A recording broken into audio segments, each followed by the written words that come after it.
Honorables députés et sénateurs, vous avez un rôle à jouer pour aider à corriger les excès du passé. Vous les collègues du Grand qui quittez les groupes armés, je vais le dire.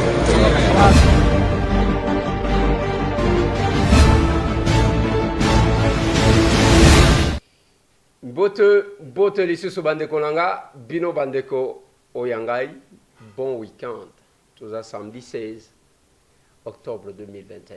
Masolo na député ya mukolo mwalilo to la muki, tozo beta masolo, tozo solo la taraka kanenge zaraka. Masolo na député bandeko nangai to kobeta mbutu dossier à Seni. Ça tire de partout. Oki masacha top. Ah bah ça start. Lobby plénier les salima quitté. Les Londés. Masolona de Pité Bandekonangai. Ils ont dossier à démarche Nabiso sur l'interpellation à ministre de l'économie. Tito comme on a clair. Oui, tout ça n'a pas ça comme on a clair. Tokozwa Epenge Fofana à partir de Pascal Nabitabe. Comment les gens vivent là-bas. Bateki bazana niveau ni. Ba opérateur économique bazana niveau ni ya ba congolais. Vous allez les suivre. Bokolanda bangomoko. Et comment ils se préparent pour une interpellation à biso. To question orale avec des bana biso. Yango pesa lisacité pour na muto abanga yango. Et loko ezo pesa batukanda, c'est aussi ça. Moi je vois qui t'étais là parce que tous attendent. Fofana naza ko remercier liboso papa Eliezer Tambwe. Honorable les mérites. Ngai tango nalandaka ye na ba émission tango alubaka makambo ya Sankuru na banda ko kanisa. Papa Eliezer Tambwe azalaka mutetela. Pour ami pesaka azalaka na souci que Sankuru etombwa. Yango nazo pesa ile asi ndenge na koti na studio ya tukomi wapi. Kombo na ngai batu nyonso bayebi Michel Emunga Pembe. Nazana ba musicien nango na yake na bango depuis Sankuru. Po to bandaki kozela na Sankuru bakonzi bakoya. Bakosunga biso, bakosalela biso, ba pena jamba kufi tozalaki na ye. Yaya nanga ndeko nanga akeyi sailoko.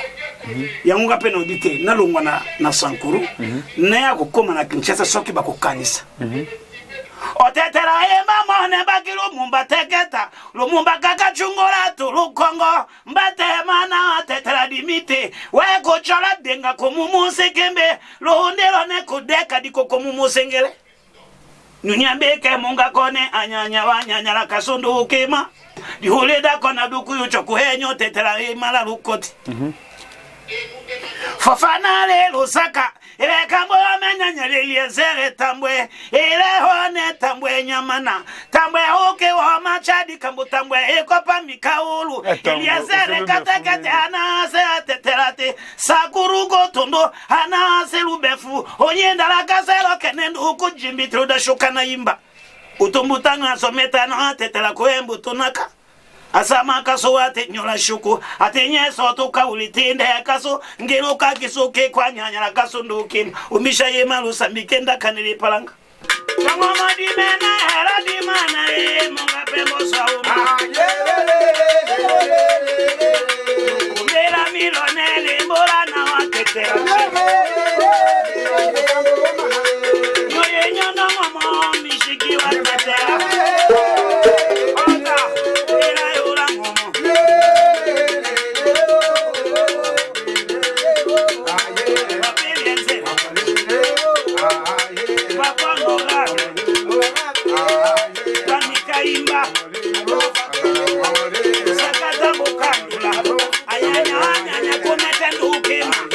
Sondo kengo emongo katakata sondo kongelo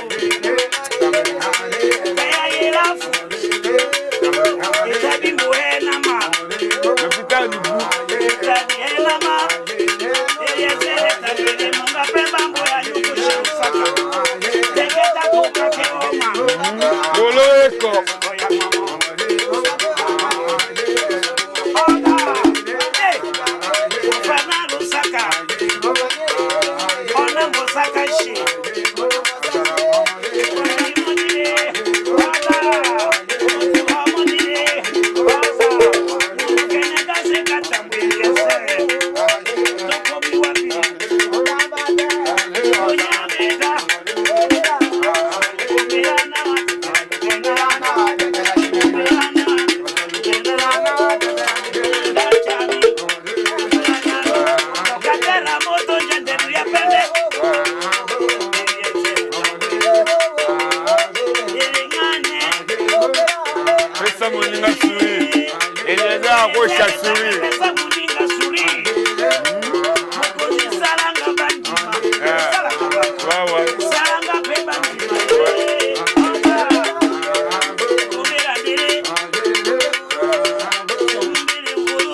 Asali Bakebele, Asali Fofana, Asala le Mongo Pembe.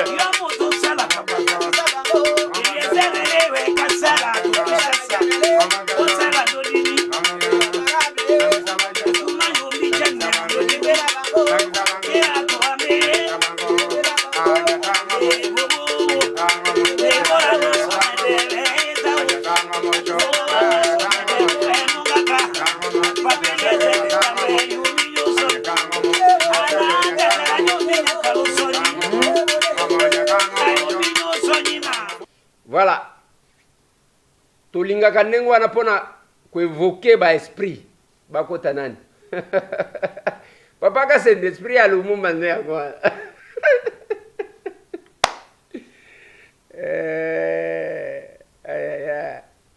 Nakanisi pene jamba.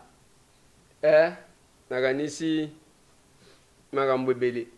Ezandengo wana bande kolangai soki omoni toko tiaka biloko ndengo wana donc esprit à combat. Tolingi tobeta masolo bande kolangai, mais avant yango je dois vous annoncer aussi la disparition de Patrick Palata, ce grand monsieur. Il a été journaliste comme nous. Patrick Palata, il était parmi les journalistes engagés. Plus d'une fois, il a été arrêté. Asala Bamboula et Belé Awanandolo, Kananzela Bitumba. Voilà pourquoi nous sommes très jaloux. Na Bokonzio Yezanase. J'ai dit très jaloux.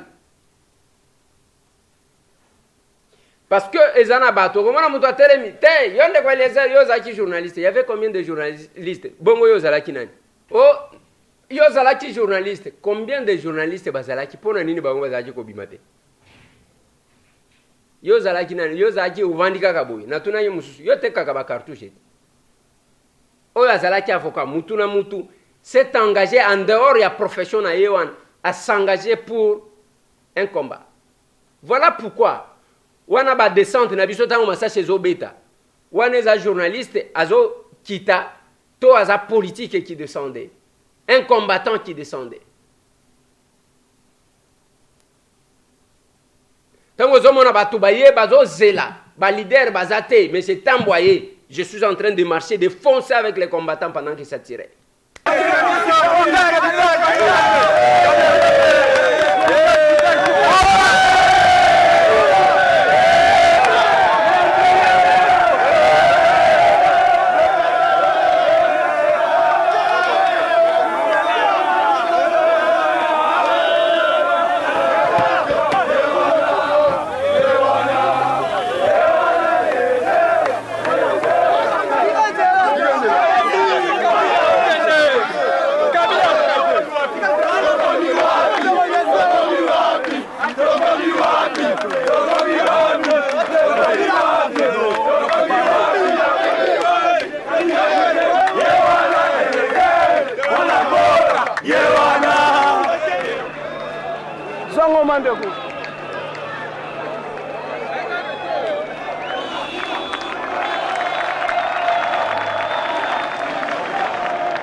Il y a Zalaki journaliste. Il y avait combien de journalistes?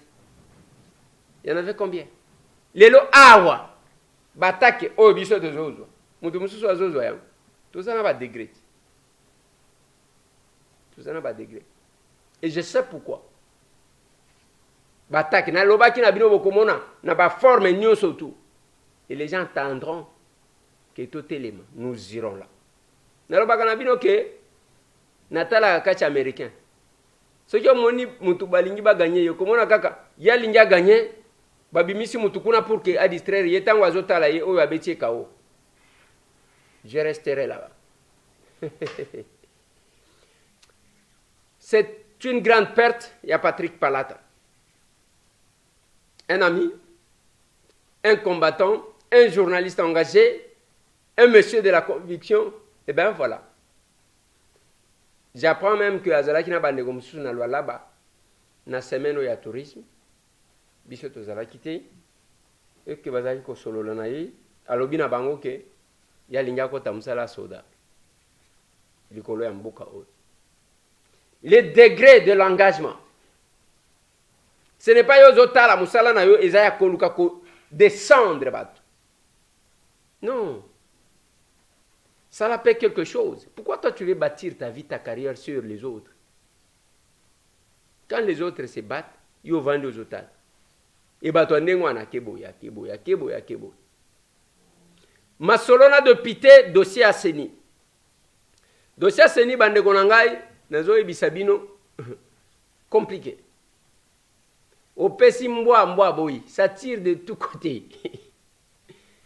D'un côté, la commission paritaire apporte le rapport. Je conduis ici des membres de la commission mixte paritaire chargés d'examiner les procès-verbaux de désignation des membres de la CENI qui ont été envoyés par les différentes composantes, les composantes attitrées en fonction de la loi organique sur la CENI.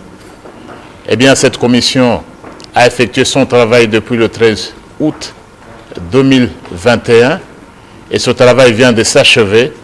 Nous avions donc le devoir, dès ce moment-là, d'amener le rapport, de venir le déposer auprès du président de l'Assemblée nationale afin que celui-ci puisse programmer la plénière de l'Assemblée nationale qui devra débattre de l'entérinement des membres de la CENI. Il est évident que pour cette majorité, c'est-à-dire pour l'Union sacrée de la Nation, comme pour l'ensemble des députés nationaux, notre volonté ferme reste l'organisation des élections dans le délai constitutionnel. C'est notre détermination. Nous n'avons pas voulu lésiner sur les moyens. C'est aussi la volonté de notre peuple d'aller vers les élections dans les délais qu'il a prescrits au terme de la Constitution. C'est également le souci du président de la République, son Excellence Félix Tshisekedi Tshilombo, que nous puissions aller aux élections dans les délais constitutionnels. Telle est la volonté de notre peuple, telle est la volonté de l'Assemblée nationale. Nous sommes donc venus ce soir pour déposer le rapport de la commission mixte paritaire au bureau de l'Assemblée nationale. Le travail s'est fait conformément à la Constitution, conformément à la résolution qui avait été adoptée par la plénière. Et pour les détails, vraiment, prenez un peu de patience. Nous ferons très bientôt, incessamment, dès que la plénière est programmée, vous aurez tous les détails. Le travail était bien fait, mais nous réservons la primeur à la plénière de l'Assemblée nationale. L'ensemble pour les changements, balobi biso toyebi eloko wana te. FCC balobi biso toyebi eloko wana te. Ba candidat pe batindi te. Mais na kati ensemble wana, ba mso balobi te, biso etali biso te. Nous sommes deux groupes. Ezana deux groupes MSG7 na groupe AMK allié. Kunande AR ezali. Na yo kindenge masache zobeta. Na boy nanga kolo. Mais dans tout ça, où est-ce que nous amenons notre pays? J'ai dit à quelqu'un, ce qu'il faut éviter dans la vie, c'est de prester sur base de la trahison. Il a bien dit. Arrangez-vous, convenez-vous. Ceux qui ont un point de vue, il y a quoi émettre? Un avis à émettre plutôt. Eh bien, au PCA Vinayo, au lobby batu bayoki. Mais aller sur bas des trahisons, ils ont bien été. Makambo Seni, problème. Ça va dans tous les sens. Qui vivra verra. Et pendant ce temps, bandeko ya lamuka ba marché, ba senga jiko banda Chanza na wenze batamboli.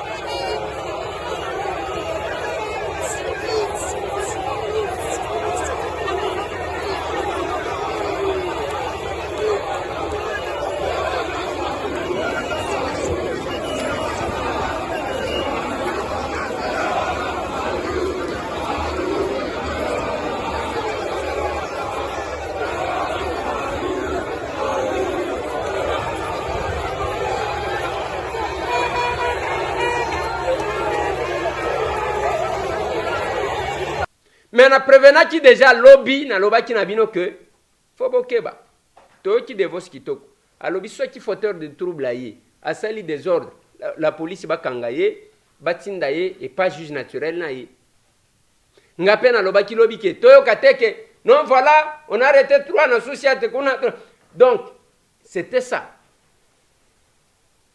la politique. Mais j'ai entendu vienanga lisanga bonganga yango watu basila soni nzambe nanga hein vienanga lisanga komi kobenga Martin Fayulu les birins qui détruit les bétons degré à flatterie à boye mon vieux hein et puis bazela kataba génération mususu eleki ce n'est pas que biso ba tuto viva to mona ndenge bozo évoluer na ndenge bokoma au changer kaka bo c'est pas possible. Mieux vaut batu baloba mais ce qui est yango te mais ko changer un modèle wana ça ne va pas. Ça ne va pas. Ce n'est pas cet âge-là ndoko comme mukala, c'est pas bon. Bino nyonso boza ba vie nanga na lobaka ngo mikolo nyonso. Lisanga bonganga, c'est mon vieux. Martin Fayulu m'a dit, c'est mon vieux. Fati, c'est mon vieux. Adolphe Muzito, c'est mon vieux. Biso to salaka makambute ya kofinga bato. Te. Na ovanda te émission on a bandi koloba Martin Fayulu asali boy, a fini na fini 20. Quand je parle à Martin, je lui parle na respect nyonso. J'ai dit mon vieux, nzela wa nozo kende yango te. Ndeko na yo c'est Félix. Quand vous cherchez ya ko déstabiliser Félix, Félix cherchera aussi à vous déstabiliser parce que nous sommes en politique. La conséquence c'est que vous allez donner beaucoup plus de chances. Ça c'est ma lecture. Plus de chances na kan Kabila. Tala makambulelo ndenge basali. Ba récupérer dossier à Rame et comme lokola ya bango. Alors que l'initiative ya makambo Rame et utaki na union sacrée. Ministre ya union sacrée. Le député a adressé une question orale avec des banaïs. Il y a union sacrée. Mais bazui comme si FCC wana peut perdre bako tiko initier une procédure ya malonga et tenir. Exacté. Bazo récupérer esprit de faible pour que bayemba. C'est pas pour rien que vous sentez que nous sommes attaqués. Et quand on nous attaque, vérifiez ezo utawapi et pas na bango. Vous verrez toujours trace ya mutuna bango. Parce que il n'y a pas de crime parfait. Au côté kaka indice moko boy, allez, bayebike. Voilà, et utakibo. Bakoti jamais kozala honnête. Ya ke basala les récupérateurs des événements. Tout simplement. Nyonso wana zomona o didi manara lobi, o ina gauche à lobi. Les récupérateurs des événements. Les récupérateurs des événements. Et nous disons, ceux qui bomoni toza jaloux na pouvoir oyo, ils a pas mbaté, biso tomone lango passi. Et des fois les attaques que nous recevons, tozo recevoir en cas pour na biso mon côté. Il y a les destinateurs. Les gens estiment que oyo ceux qui te déstabilisé, to ko atteindre mutubo. Mais il faut aller à Otonda. mpona kosala na biso bitumba. Il faut olia otonda. Eza tout mwa mbongo wana ya ba $100 te ezocircule bapesi yo finga oyo na internet finga boye sala boye eloko eza te. Nous sommes tellement blindés que okosagite après otikali calme obosani. Mais c'est Tambo sera là. Pas parce que M. Tambo a mutu makasi, non. M. Tambo c'est quelqu'un de conviction. Il dit ce qu'il pense tout haut. Il dénonce ce qu'il estime qu'il faut dénoncer. Et il applaudit ce qu'il estime qu'il faut applaudir. C'est ça, moi. Nous essayons de vous expliquer tout ça pour que vous compreniez. Ça va dans tous les sens, Lélo. Oyo alobi, oyo. Ezana batu, ngana lobaka na bino. Ezana batu, oyo bazo sala insomnie pour na M. Tambo. Ya kole kisa mukolo te. Moi kwa zalaka na eu de pesa. Na invité so ya komi na parti ni parce que ya changé kana ekaka. Azaka na eu de pesa. Je l'ai connu tango ya conflit à Belchika. C'est là que je l'ai connu. Ça va combattant. Mais à un moment donné, parce qu'il savait que je le connaissais, Moussala Nae Zakinin, Yazana eu de peste, Moussala Nae, petit habitinda de tous ceux qui volaient l'argent de la République. Batinde na banque, Kende Kuna, Akeache, Bapese moi $100. Mayewana, Talamutuk, Azo Vimba Vim. Comme il savait que je le connaissais, et ce qu'il faisait. Mais il fallait placer une soit il faut que l'équipe combo ya M. Tambo au moni Eliezer asaibu so ki botali na campagne électorale asala ki campagne d'abord abanine longia Tshisekedi Etienne Tshisekedi tango monike te Martin Fayulu ayena moto a changer a longoli akitisi atie ya Fayulu moto a modèle wa. Mais quel que soit ça, il a échoué, il a été sanctionné. Et c'est comme ça que vous trouverez beaucoup de personnes. Ngana zotu nakabatu. Quelqu'un appelle à Bengi Bandekomoko. Moi, Eliezer, azo sale le côté. Tokosa. Nalobi, yo tunaka banguka kamutuna moko. Eliezer, nini de pité à salaka, oh, M. Tambo à salaka te. Ils ne répondront pas.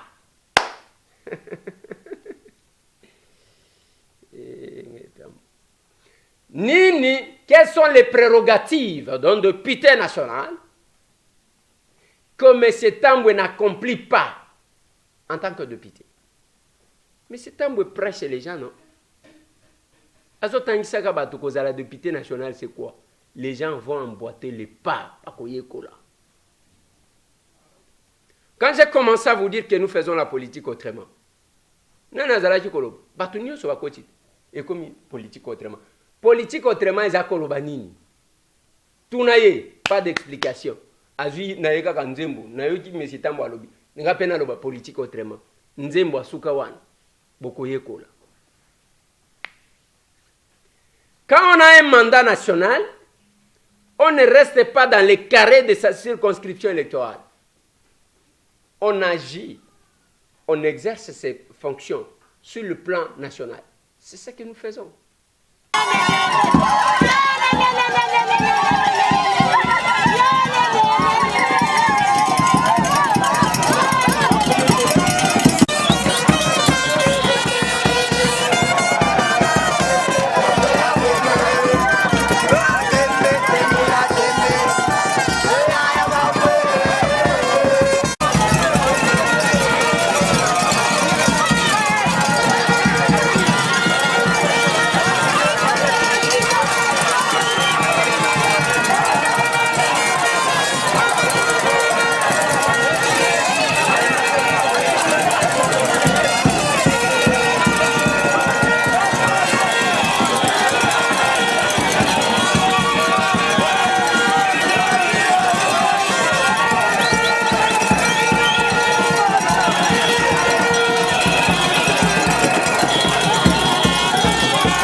Sababu naloba na bino Kasindi. L'action se fait là-bas. Watoto, bonne fête. Merci. Munafurahi.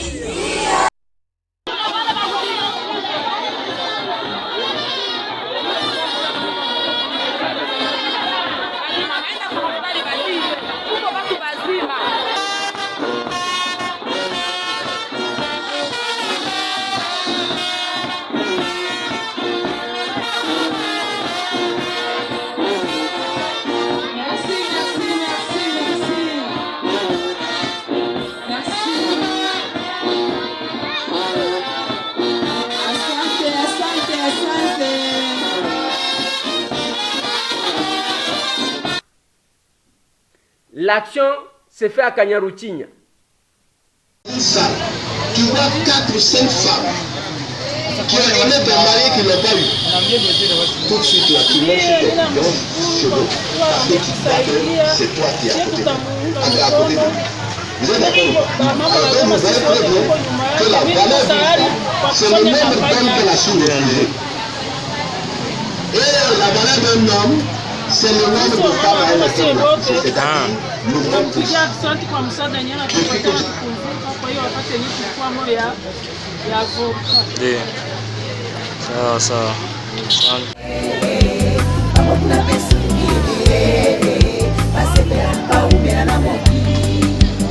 osolo nde moko ya bakalite na yo yango okoya kolatisa mabe elamba mwana mokolo lopango honorable Eliezer Tam, les jalons de la presse congolaise.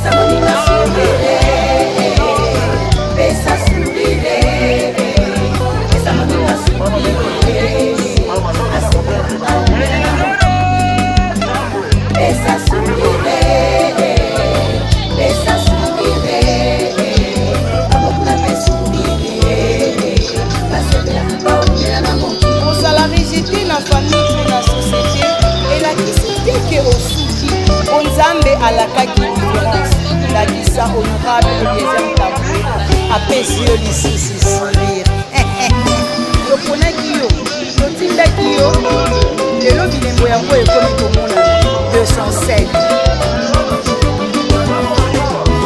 ebale mozindo honorable Tambwe liboso peple na ye na nsima bino bokoleka wapi ye ebale mozindo honorable Tambwe liboso peple na ye na nsima bino bokoleka wapi ye alobaka salaka soki palaki papa bonkera bato akokisaka maboko pembe ebale mozindo honorable Tambwe liboso. L'action se fait à Kananga.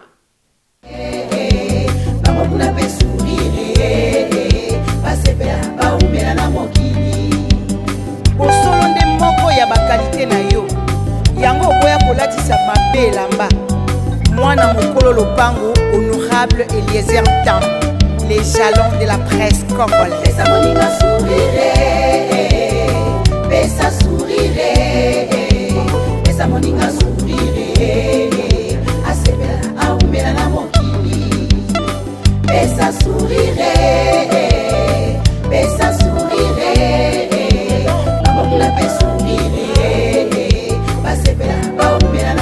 Ozala rejeté na famille to na société elakisi te ke osuki onzambe alakaki différence ndakisa. L'action se fait à Kabinda.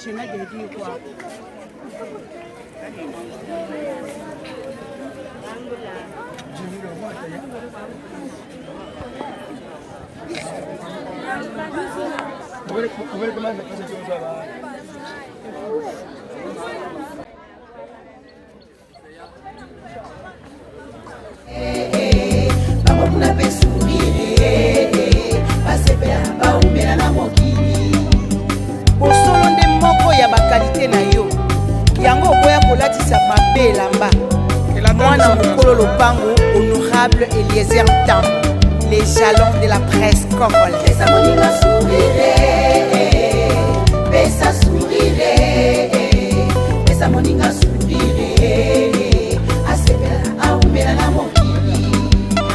Pesa sourire, pesa sourire, bamokuna pe sourire, basepela aumela na mokili. Ozala rejeté na famille to na société elakisi te ke osuki onzambe alakaki différence ndakisa honorable Eliezer Tambwe apesi yo lisusu sourire toponaki yo totindaki yo lelo bilembo yango ekomi komonana 207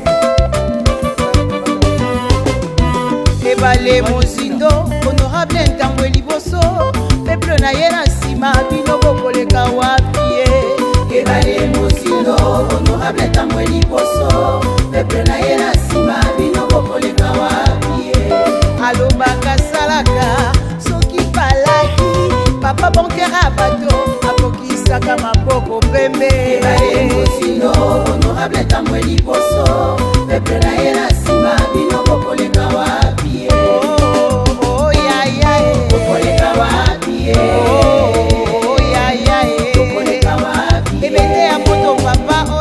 Honorable, merci et bon dit pour qu'il te voit tout petit na kasha mnou kabinda to amwene na mu tepite akichina ba le manne bino yowe tout petit anka to bangi to kweta balo kala sa to tshebe ya to ngo to na kuma université makota ye to bila bifo abi to kwita ku kachi dat mwana kunyiko kwen anka to sambe namu to wetu kichini fla kwele kamya abi to yende kumpala bokala balangu merci et bon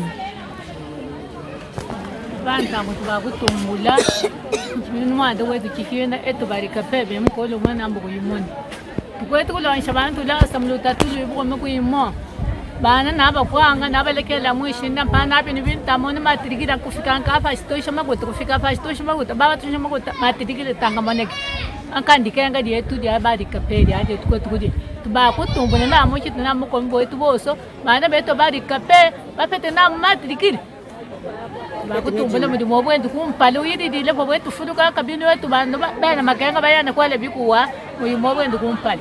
Kinshasa, nous travaillons sur toute l'étendue de la ville de Kinshasa.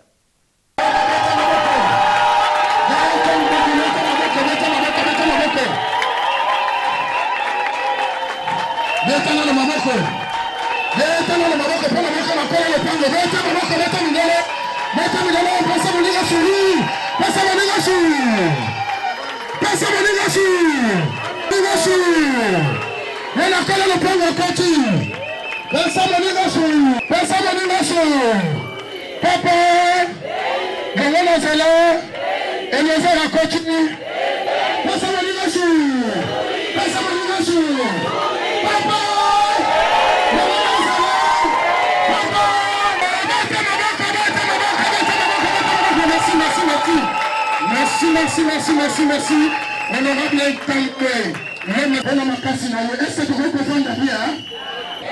Le monde c'est là, Eliezer a connu, papa, personne. Voilà. Lelo tozana moi action ya muke tozosala. Bao baya kananda kuna lobana bango ke ba réponse tozo pesa liso nanda kuté. Tozo biro boye parce que kuna mokolo ndaku na futelaka. Mokolo lupango koma ki problème balinga ba misanganda kulikolo na bi. Tokani parce que na futelaka kanga moko te to futelaka na batu mususu. Et comment kineti nazo déranger batu mususu. Yango tozwa ki biro oyo pona koyamba bino. Koete. Ah, mususu akoyana ndako onde ko Eliezer abandi ko bega na bantu. Eza problème ko bega na bino. Est-ce que ngala ko boya bino? Ona sina boya tombola musapi. Azate. Ona yamba ka tombola musapi. Kozana de problème ya rentrée scolaire ya bana boyete. Ah. Nazaji ko bunda pour que topesa na moi cahier moi bic moi sac et ce qui est mon ani ne bandeli me ko kaki na ngote yango moni to lekisi une semaine tozo bunda na lobaka na bino que tozaka na ba sponsor te okani tozaka na ba sponsor te ya ke batu tindela ka biso ba million tozaka na bango te to se débrouillaka des fois na bandeko oyanga nazana mama moko awa azana fondation na ye mama tellement na va pesa mbote poto comme la gaso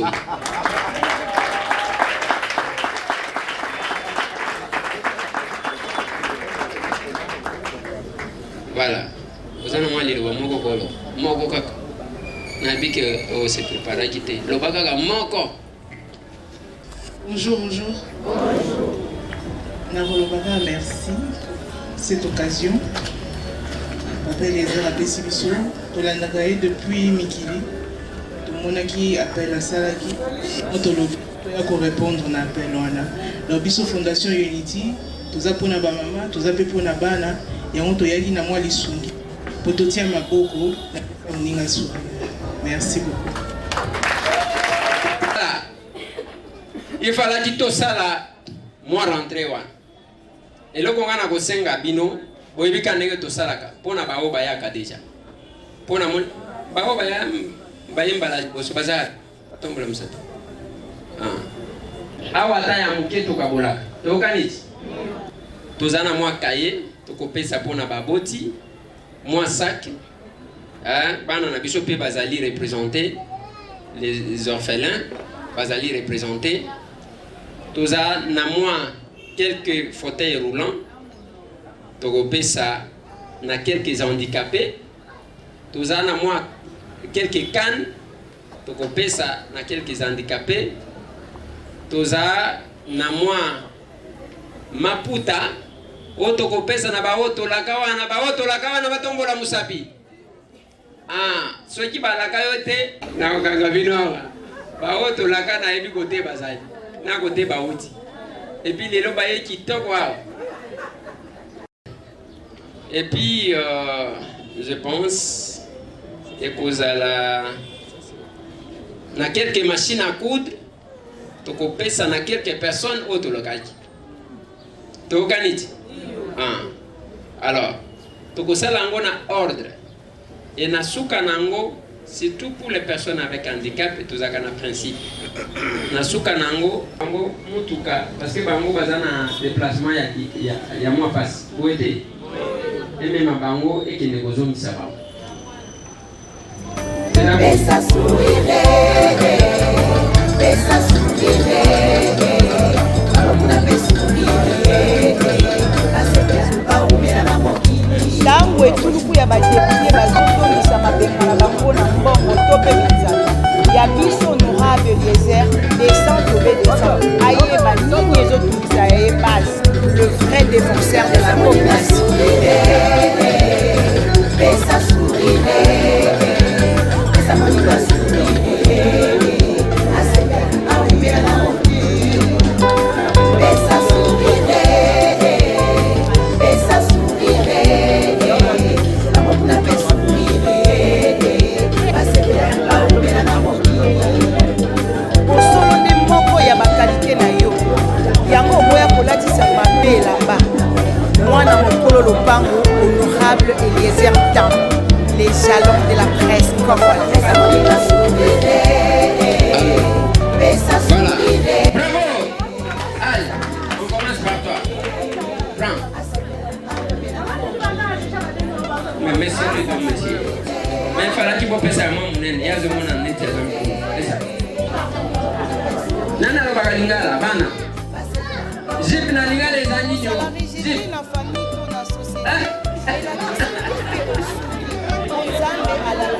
Jip na lingala. De manière symbolique, on va rester pour servir, ça va? Merci les deux. On donne à qui encore? Bravo, est-ce que tu prends l'école? Je te dis où c'est? Tu as l'uniforme?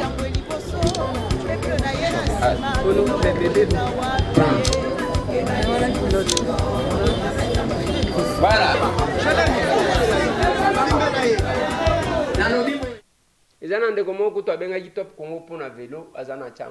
J'ai demandé à mes services de les chercher et puis Bassal. C'est quand le mandat est national que vous constaterez ça. Et Batubakoye Kola.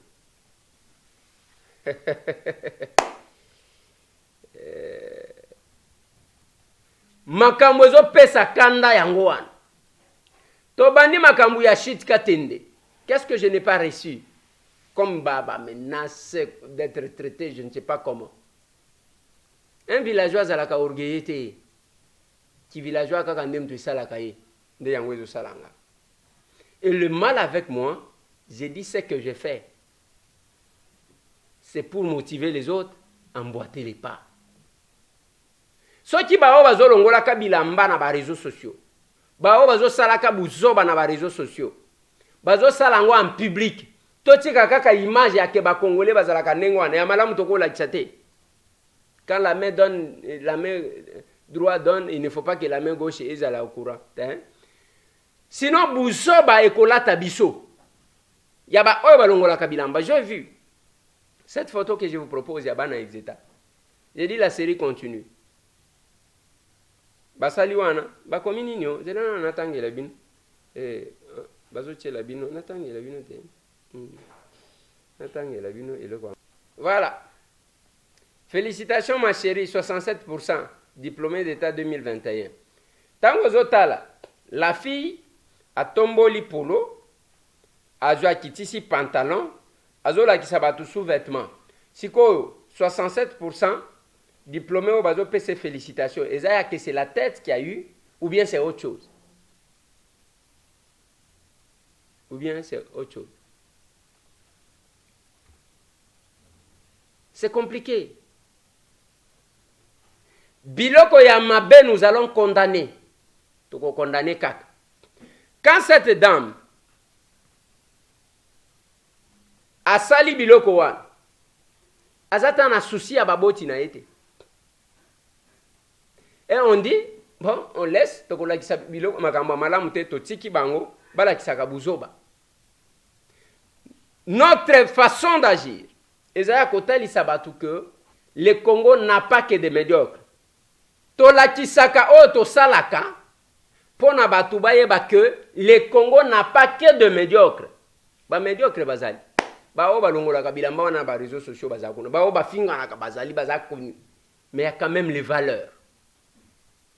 Quand je reçois le prof Joël Ngoyi Shiso à la Kisibino Forum des intellectuels congolais de la diaspora. Tango zomona de l'étranger plutôt. Tango zomona ba valeur mususu, même l'émission Tosalina, vous sentez qu'il y a d'autres valeurs. Qu'est-ce que vous voyez? Idée ya forum oyo et uti wapi? Pourquoi cette précision là, forum des intellectuels congolais de l'étranger? Merci beaucoup, honorable Eliezer, pour na koyamangai na plateau na yo. Oyo tolandaka mingi kuna epai na fandaka. Kombo na ngai Ngoi Joël Shiso na fandi na États-Unis, na État ya Caroline du Nord, précisément na Charlotte. Na sali ba étude ya doctorat na commerce international et management. Nazali kotangisa na université kuna, nazali consultant en commerce international. Mutono na yo ezali penza malamu idée ya forum des intellectuels congolais de l'étranger, FIS et Utiwapi. Libosoto bongisa forum oyo tozalaki kolanda bandeko ebele bazali kolobela makambo ya Congo. Biso pe tozali kolobela makambo ya Congo. Kasi eloko ekamwisaki biso ezali ete bamususu sans expertise bako aborder ba sujet qui touche vraiment à la vie nationale et qui ont des implications sur la vie des personnes. Mais il n'y a pas de fonds. Malheureusement, ezoko maloko la idée publique, parfois même exploitée na ba officine oyo ezali na ba décision minene pona mboka. Alors tolobaki ete malamu to sangisa bandeko oyo non pas qui ont des diplômes, ce n'est pas une affaire de diplôme. C'est une affaire d'avoir une spécialisation ou une éducation complète na kati ya domaine songolo. Ceux qui ont abordé domaine wana ndeko Eliezer en tant que honorable a tunio salisanga na domaine oyo pour na présenter loi ndeko apesi makoki. Ceux qui peut totaler sur le plan scientifique ezali ya kofanda. Alors to bandi ko sala ba conférence ba réflexion, ba débat sur des domaines précis. Nakoki ko pesa yo exemple ya domaine to bandaki nango, c'était sur les ponts en eau profonde de Banana. Ouais. Son importance sur le plan économique en Bokanabiso. Fallait-il les ponts sur Kinshasa-Brazza avant ou bien les ports de Banana? Par réflexion en Dengewana.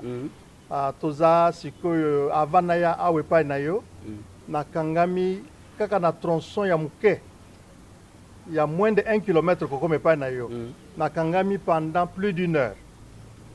Ba intellectuel ba ko kamata ba tu as domaine ya transport. Ba tu as domaine ya topographie. Tokoki ko sala ndenge ni même ensemble na ba agent de l'ordre pour to bongisa likambo. Voilà ndeko Eliezer na ndenge nini tozali ko sala. Mais idée eye ko fanda penza. Mukolo oyo chef de l'État asangisa kibino ba député na ba sénateur pe ayebisi bino ete tozana bandeko oyo tobengaka ya diaspora balingi mboka ba mususu kutu balingi mboka koleka ba oyo bazali awo bazali na makanisi mususu ya mayele kotanga mususu ya business mususu na domaine ya social selon constitution ya mboka na biso na article 10 toza plus ou moins écarté ceux qui ozwaki nationalité mususu chef de l'État asengaki bino bokanisa ndenge nini tokoki ko faire participer bandeko na biso ya diaspora na vie nationale. Tango biso toyoki tolobi peut-être kala mingi te ndeko Eliezer en tant que député akozwa dossier wana. Mais soki ya azwango ya fanda kana Kinshasa. Soki aya wana poto ayekaka kotambola talaka ki villageois malili na banini toko kakate ata tenge bazolo ba recherche nakoya nanga te roi lobi na yate. Alors biso tolobi te malamu to banda avant que ndeko Eliezer azwa likambo wana. Biso moko nde toyebi ndenge nini tofandi na diaspora. Ndenge nini tozali kokanisa na kosalisa mboka na biso. Comme ça to proposer bango ndenge nini tokoki ko s'organiser. Forum des intellectuels congolais de l'étranger y est vraiment fort. To lancer message à honorable Eliezer surprise des amounene. Bande ko bafandi na ba continent nyonso du monde au bazaba congolais. Lelo oyo tozana bande ko ya plus de 70 pays et sika ba congolais bazali. Ti na ba oyo to bengaka les îles. Batindeli biso esengo na bango kolobete balingi likambo yekende mosika po ete sangisaka biso to participer d'une façon ordonnée na mboka na biso soki tolobi que d'une façon ordonnée là je souligne oui d'une façon ordonnée soki tolingi to investir eloko nini tokosenga na l'état po to ya ko investir eloko nini biso tokobanda liboso po ete tosangana na bandeko baza na Congo parce que tozoya te comme des gens plus grands ou avec plus d'argent te tokoya kosala na bandeko na biso bazali awa domaine nini bango kuna na mboka baza kokanisa ke investissement toza nango ekoki kosalisa population pe économie. Et nous avons mission de faire ça. Binobole Kisaka Batana, Bino Akoluka Chance Loko Pamba. Il y a un frère qui m'a envoyé, heureusement qu'il a compris. Je vous mets un truc, après Nakoya Kochela Bino Audio. Voici le numéro du pasteur Timothée Kalala, 085 322 533 7 à la fin. Donc 085 32 25 337. Produit Oazo Lukambongo, chlore d'oxyde, prix universel $100. Appelez-lui en tant qu'acheteur du produit de la part de M. Mboui. le beau-frère, demandez-lui s'il a les produits, le prix, la quantité qu'il a dans son dépôt est faite.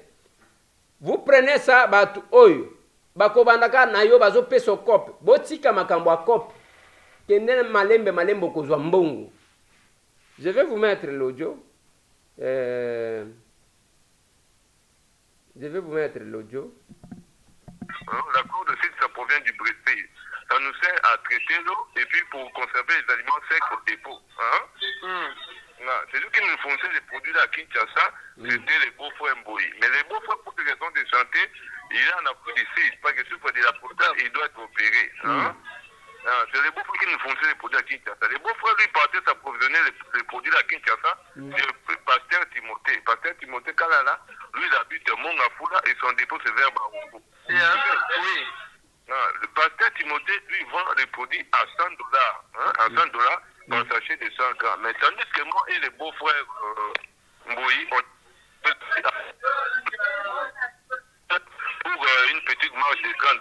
Le marché, ça se faisait comment? Les beaux-frères organisent, mettent l'argent de 1000, voire même 3000 pièces au prix de $130 au niveau de l'organisme. Lui, Pasteur s'approvisionner au prix de $100 chez Pasteur Timothée. Donc il épargnait les $30 multiplié par le nombre de pièces qui sont partagées, nous dit 50%. Donc il faisait l'intermédiaire entre les deux parties, entre notre délégation et puis Pasteur Timothée dépositaire. Donc il faisait les ponts pour la marge bénéficiaire. Donc au moment où je vous parle là, la délégation a besoin d'une quantité industrielle, ils ont besoin de 5000 pièces. Ils ont l'argent sur place, c'est pas à Kinshasa pour financer les marchés. Donc ils attendent pas seulement que je puisse les mettre en contact avec les producteurs. Donc je n'ai pas voulu les mettre en contact avec Pasteur Timothée. Et parce qu'ils vont vite découvrir que les produits se vendent à $100 et non à 130. Et puis on va perdre automatiquement les marchés et puis cette marge. Parce que vous voyez que $30 multiplié par 5000 pièces, c'est vraiment un montant qui peut vraiment nous être utile. Donc j'avais songé à vous présenter au niveau de l'organisme comme nouveau fournisseur. Et vous pouvez faire l'intermédiaire comme les beaux-frères le faisaient, on peut juste sauvegarder les marchés. Parce que la délégation a l'argent sur place là-bas pour préfinancer les marchés. Donc c'est un peu ça. Non, c'est pas un problème. C'est pas un problème. Vous avez dit que ce sont les produits pour le purifiant d'eau. Oui, c'est pas grave. Vous, si vous avez un année, vous êtes sur WhatsApp? Bon, ça ce n'est pas mon numéro WhatsApp, parce que mon numéro WhatsApp c'est éteint. Vous voyez, nous sommes dans un coin fermé, nous utilisons souvent des téléphones Intel pour la consommation de batterie. Donc je sais un numéro WhatsApp. On pourra faire ceci. Dans un premier temps, moi je pourrais d'abord vous passer les coordonnées des Pasteur Timothée Kalala, le nom des produits. Vous allez juste l'appeler pour des précisions. Vous demandez que vous l'appelez, vous dites que vous de la part de M. Mboyi, des beaux-frères.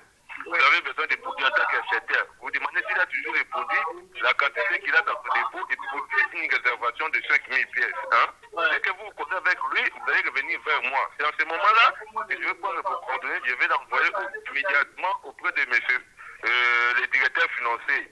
Lui, il va vous contacter, comme vous êtes sur place à Kinshasa, vous allez vous fixer un rendez-vous par rapport à votre emploi du temps pour se voir en face, et puis pour la signature des contrats, et puis pour vous démarrer les marchés. Il est blanc et il est noir là. Non, il est blanc. Le directeur financier, il est blanc, mais il est accompagné de deux noirs congolais. Il parle quelle langue? Il parle français, c'est un français. Ah, ok, ça va. Merci. Envoyez-moi le contact du monsieur, je vais le contacter pour voir ce qu'on peut faire. Ok. En tout cas, mon frère, je compte beaucoup sur vous pour ces marchés. Parce que si nous travaillons bien au sein de l'organisme, ils vont vous inscrire dans la liste des fournisseurs. Donc, à chaque fois qu'on aura carence des produits, l'organisme va toujours revenir avec vous. Et puis, vous donner l'argent en main, vous de $130 et vous partez vous acheter à 100. Donc, notre marge sera toujours de $30 par pièce. Ok, sans problème. Ok, je comprends pas tout de suite. En tout cas, je compte beaucoup sur vous. Dès que vous le contactez, revenez vers moi. Ok. Voilà. Boki degré à escroquerie. Tozana marché moko. Ya tosombaka na $100, totekaka na $130. Nyonso tu wana azomema yoyoka kaka Pasteur Mboyi, Pasteur Timothée. Lokuta moko bazo komela kabino ba message. Heureusement que ce monsieur oyo alanda ka bémission na biso. Yango de kazo ngo enregistré ya tindelinga. botika ba cop oyo kolia sabino mbongo pamba. Ba My Golden Rêve ayez comme la bino mbongo. Et chaque fois que nous faisons des émissions, nous les faisons c'est pour vous alerter. Yoko yoka cop wana ozui mutu ochekuna. Bango bazaka évangéliste. Benganga isikoyo musala na PNID, benganga isikoyo musala na UNICEF.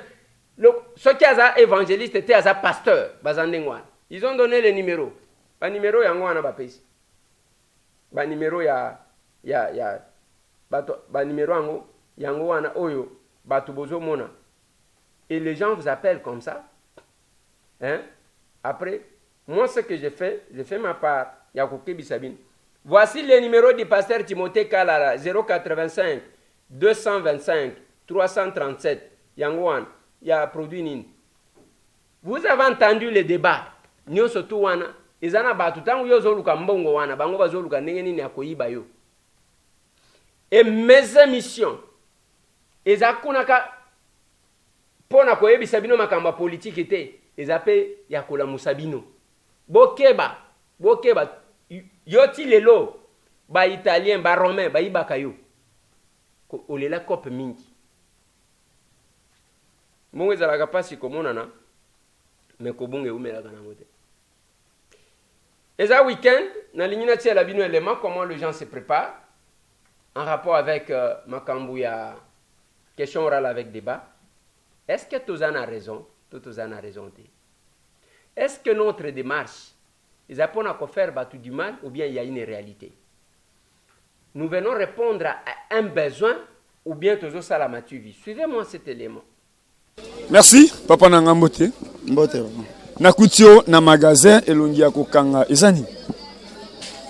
Bah, makamka ya Congo hein. Vous avez raisonné loyer, vous avez raisonné ba taxe à l'état, to côté kaizate ezani.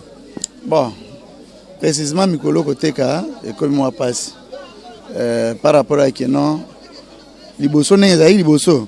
To bando teka, biso toza to sombe pas ba indien, et pas ba libanais, et pas ba chinois.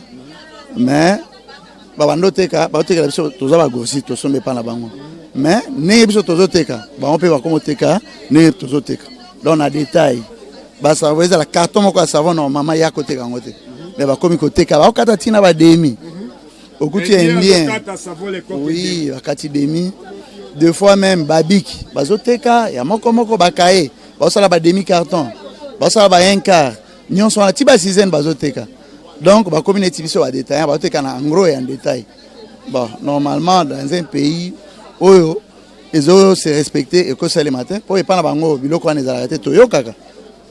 Et pas la vie sur la de n'importe quoi. Politicien peut bazar. C'est comme si dans un pays, il y a je ne sais pas ceux qui l'ont les alakato les alakate. Mais quand il y a mon conzambo kazolo bakano il faut comme Sabino ba millionnaire, net sinengo zabo il faut comme un millionnaire. Oh comme un millionnaire comment? Ya on a lingo ta la caméra. Message no repesa mon konzamboka, ya poni ko za la politique, yango le lobo poni mon konzamboka. Député a lingi ko za la politique, yango a postulé bo voter yo oponi ko za la commerce. Monsieur ata ozo bénéficier ba droit na yo te, mais to boyi ba payati. Nini okoloba na mokonzi ya mboka parce que na ba ekietidi oyo nde honorable Eliezer interpellé ministre ya économie aya ko expliquer biso comment za ko défendre ba congolais ezo sala passe ya savoir les coques au lieu yo kata katikati ndie pe azo kata katikati nini okoloba na mokonzi ya mboka o azo lobaka ba discours que faut ba congolais ba koma ba millionnaire. Bon mokonzi ya mboka oui ala président na biso to ponaki. Bon, premièrement, ceux qui l'ont les alak, il y a qui est un expatrié étranger à côté en état été. Il faut appliquer loi. Ils ont seulement littéralement mais ils ont appelé en application. Si quoi pour la couteau à l'aise. Premièrement, à part la taxe, na kobengango neti ba tracasserie hein, ne ba yakamba. C'est normal, il faut te foutre la taxe, te foutre à payer en mais tous la difficulté monsieur ça oui il faut la teka oui faut appeler bénéfice oui et puis mon konzamboka il faut un message na biso tous ba opérateur économique tous ba congolais du sang de père et de mère sikoyo difficulté monsieur tous na ngom nene eza ba fonds par rapport à ba banque babanko badefisa biso ba mbongo baza na bato d'intérêt trop élevé donc eza eleki vraiment soki atali pe likamwana soki alingi tokoma ba millionnaire il faut atala bacha lona en application pe batala na makambo ba intérêt ya ba banque. Merci. Trésor Zolo toujours continuer toujours. Merci bandeko na lobaki toujours lelo eza journée na zotalisa musala ya ba congolais yo pona kozala médecin kozala juge to kozala magistrat papa pona na ye kozala opérateur économique ça dit kosunga ba congolais mais ya pasi eza nini bazo se retrouver les sous-soutés ya ona kotuna mutuna papa répondre liboso bana ko se retrouver mais lelo bazo mona sur clarté pourquoi na iko yeba musala ya commerce o bandi yango na kimukolo to bandi yango na âge nini oza na expérience ya commerce combien d'années? Toute ma vie, c'est le commerce. Depuis Bomwana. Je peux dire, na Bomwana, makasi, Bomwana, penza, oya Bomwana, na bandi ko teka pétrole, oya babeta kana mulangi wana, nde na bandela ki. C'était, je peux dire, 7 ans. À partir de 7 ans. À partir de 7 ans. Vous avez une initiative à papa et à maman? Non, pour moi, je peux dire que c'était une vocation. Mais les lots, bitumbanini, oyo bokomi ko bunda na commerce. Oyo tozomona kolela, kutokoti na magasin elongi ya okanga marchandise eza, ozo boule loyer, ozo boule ba taxe, bénéfice eza nini? Bon. Tellement que na sali yango bambule ebele.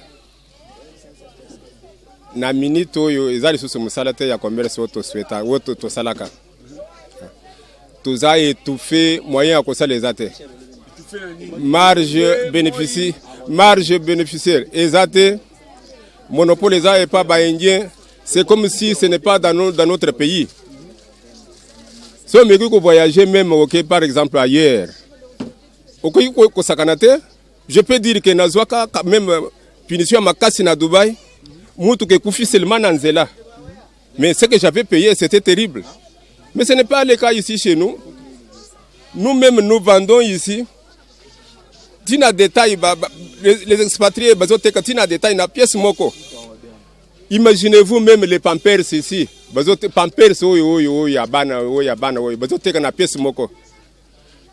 Tala nini oyo eza nini apitoto oyo ya potopoto bana bazoteka na sachet moko comment nous tokoki ko se retrouver na mboka na biso lelo oyebi komo ya ministre économie bon comme économie des fois défendre yo est-ce que oyebi komo na comme ministre de l'économie depuis qu'on est là depuis que Fati a commencé bon ça ne m'intéresse pas parce que je ne vois qu'on tourne toujours en rond. Honorable Eliezer Azuli Kanisi à partir ya papa sinabino oyo ya attaque molobeli nabino aboyi marche ma bengisi ministre de l'économie na Assemblée nationale petit commerce il fait ça na ba congolais mais zaka siloga mais lelo likanisi wana oyambi yango ndenge nini pojo na serino ba doyer bonde foboza na Assemblée nationale oyambi likanisi wana ndenge ya ko bengisa ministre de l'économie aza liboso ya bino opérateur économique toyoka modèle à défendre ka bino ba conseil des ministres pe na gouvernement likanisi wana oyambi yango ndenge bon likanisi nayoki ndenge bozwi likanisi je nazamwana mukete na mboko yo makanisi wana za kaka kitoko mais pour se réaliser ezaka na maloba kaka ya monoko seulement bato balobi ba msusi ba applaudir ba beti maboko mais réalisation ndeto lokaka. C'est pourquoi nous sommes décis pour bengisa ministre de l'économie. Bon, pour nous, on voit que c'est toujours, ça a été toujours de même. Nde souci na biso. Bon, na mokonzi mboka to loba nini. Mokonzi mboka alobi moto na poste na ye. Ce n'est pas le président qui va travailler bien, qui va parler pour nous. Parce que le konyo eza na classement nango oyo aza ministre batie place wana o atala baninga na ministère na ye. Mais oyo ya biso a président wana na niveau wana président ngai naza kotie à côté asi a lobby apesi meeting. Ce n'est pas lui qui va entrer en fonction, en action plutôt. C'est que le col à lobby apesi meeting, il faut si ba exécuter. Mais na niveau wana ba exécutant dépasse. Ce sont des négligents. Je me réserve. Ce sont des négligents, je peux dire comme ça. Merci. Merci, Trésor Zolozolo, dans marché de la liberté. Ils ont passé comme on a Congolais sous un espoir raté. Bon, comprendre, les Congolais zoka mingi. Mais biso, toujours continuer toujours comme ça là. Mais bon, comprendre que nous qui a Congolais à rendre Congolais. Qui est derrière Indien? Merci, Nabalanignon, sur la commune, puis à partir du marché de la liberté, Nazolo Bela toujours comment ba maman na biso bazonyo comment. Aussi, neti awa kosoma ballon et pas libanais. Yé a fongola ballon, les mêmes libanais puis azo fongola ballon.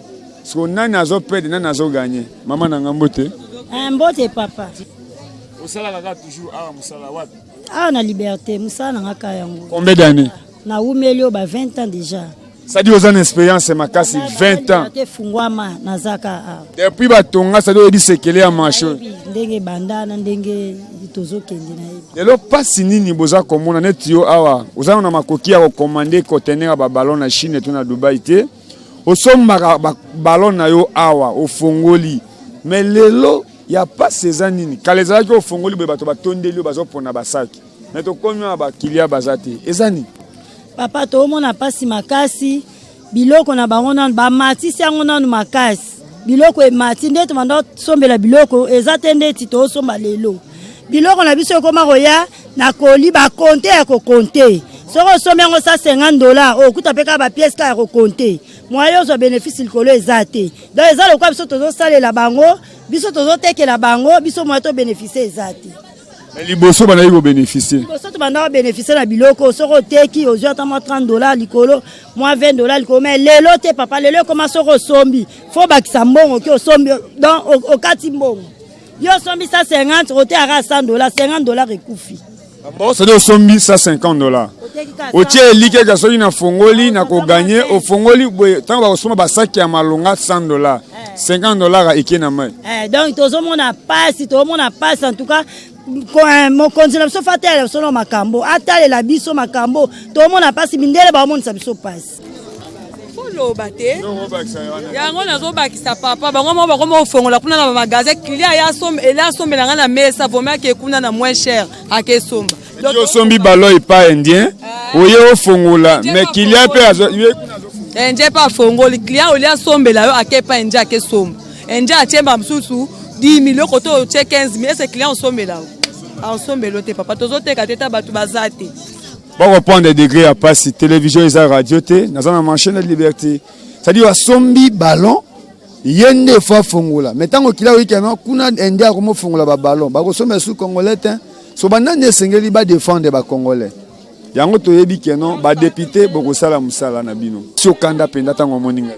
Papa eloko epesinga kanda batu bayaka a bazwa biso ba image bakenda olakisa na TVT to lela pola likamba soso mais solution lango emona na te bazya ba filmer biso tokoloba tolobite yango ata to moni bino boyebo to okeli bino déjà kanda eloko nyeto zo souffrir parce que yo tango sombi boza besoin eteka mais na moni tisiko biloko yango esekamite sur photo sango suna malili mais comment bozo vivre ndeni. Papa to teka ndeni basoso la biso nde omoni ezaboe ekota biso 9 ekota biso 8 na 8 wana mundele tie biso la valeur à $24 $24 to na bango eza na 45 wana na prix ya tableau batie biso na 15.5 na libanda batie 15.5 mais na kati na bango batie na 24.5 donc 24.5 wana esa lokola 51 000 fois ti ekoma a mais na prix na bango ya libando batie eza na 31 500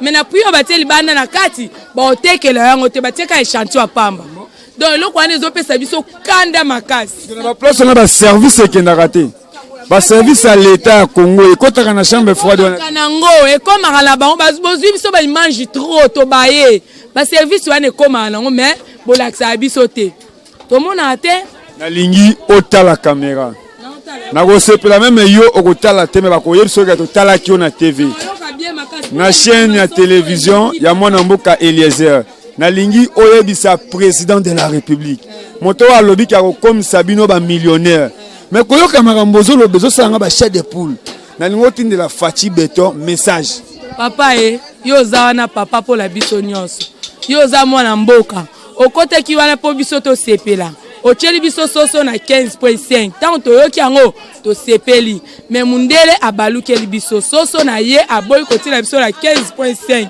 alobi biso toza na biloko te donc 15.5 wana atieli biso na papier ya libanda mais na kati te na kati tant tokota tofuta yango na 24.5 na valeur à $51 biso tozo kokate papa lukela biso ka solution likaba basoso to lembi pe koloba kota batato batelemi likolo na biso yo moko lukela biso likama soso soso ona so to somi ombe ba pesa biso facture te oso ba pesa biso facture to ya ofunda donc ba pesa biso na mo papier mo ya mukia to somi 50 carton ba pesa biso facture te makamba be ndie na ba libani e belisi biso bana mboka mututo baina koloba.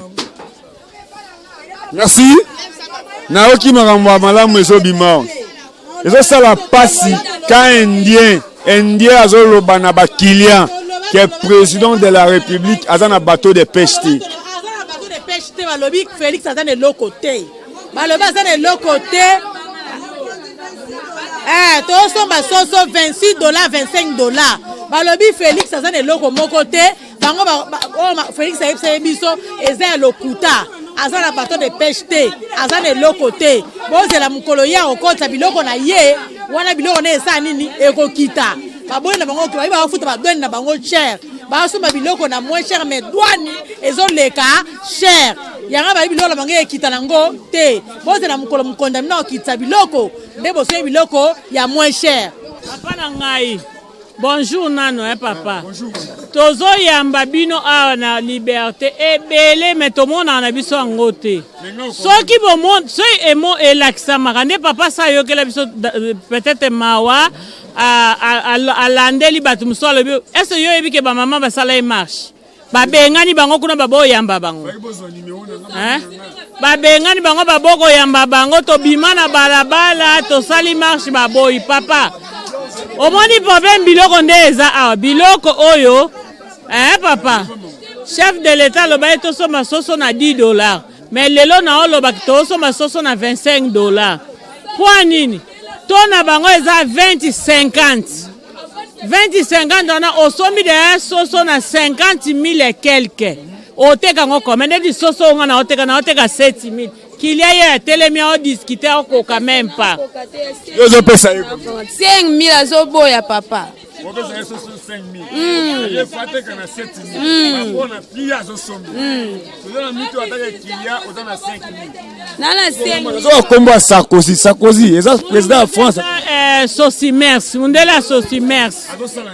Yendi maiko yende na mutalibosa signara ke aoleisa pepe congolais. Mais elo mote ba koma eko pesa ba mama maneva batekela rabiso na cher kutu koleka ba boy ba bibo za biloko te bino mo chambre zate bokozo bilo bo tiango wa bo tiana bilo o bino bokozo bo tiango wapi biloko ezate bokitela biso papa ayokela biso mawa bokitela biso biloko peuple ba koka teta wenjene komi polele na ranja soso moyeba de basomba soso ezate soso moko boye 7,000 soso boy. Pourquoi le ministre de l'économie pour une fois défendre. Il y a des femmes on a ça cause. Ministre de l'économie ayo que la biso mawa que n'est pas président alobe la biso. Bangonde bayaki na ndingisa soso à $10 mais lelo soso comme $25. Baboy ko kitisa. Elo moko ezate rien ne change. Toza aposa biloko ekita to somba bango pe basomba. Ozumwe loko kena ndako sepelisi ndako mena miniti otoko kate nyoso kale. Merci. Namoni kuna naoki komba Sarkozy wana nani nayo kango bien. Papa biso Sarkozy aza mundela Sosimers. Biso tanto yoka makambo to yoka mundela Sosimers mutasigne contrat ke biloko yosa nini ekokita. Siko Sarkozy ndenga bini sakabiso ba mama. Soko tali toroka mawande kutu babanda ko yembela mokonzi na biso Mobutu. Nde bakoba yembela Sarkozy. Okoka na maoso tali biso mulongo kibamba ngwe Sarkozy mokonzi. Tozo kumise kwa tikele biso ka soso. Na onazo biso ba masolo. Mais to kumisa mundele kwa tikele biso soso. Yango yoka se vandi yango te papa. Yango baboy na o ka boy koti 8. Siko 8 ana na 51,000 wana na soma soso mona 7,000. Pour moi la mboka se retrouver. Eza passe ba kondi bo lukela biso solution. Bo lukela biso pardon solution. Voilà. biloko ezopesa kanda yango wana. Quelqu'un qui a dit sur le plan parlementaire, M. Tambwe est médiocre. Encore faudra-t-il savoir quelle est sa compréhension de la médiocrité. Sa compréhension de la médiocrité. Ce qui énerve les gens, yangoa. Nous attendons. Dès que la question est alignée, moi je les appelle. Nako signaler bin. Bokoya Toyoka. C'est les moyens d'information. Toko comme un moyen de contrôle au règlement intérieur ne soit pas ici.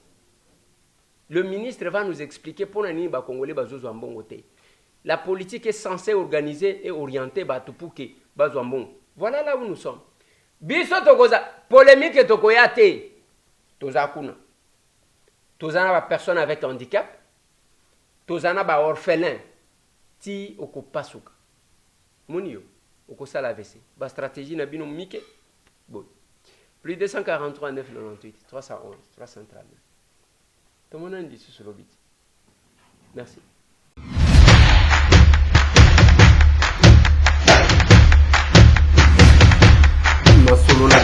Honorables députés et sénateurs, vous avez un rôle à jouer pour aider à corriger les excès du passé. Vous les collègues des grands qui quittez les groupes armés, je vais le dire.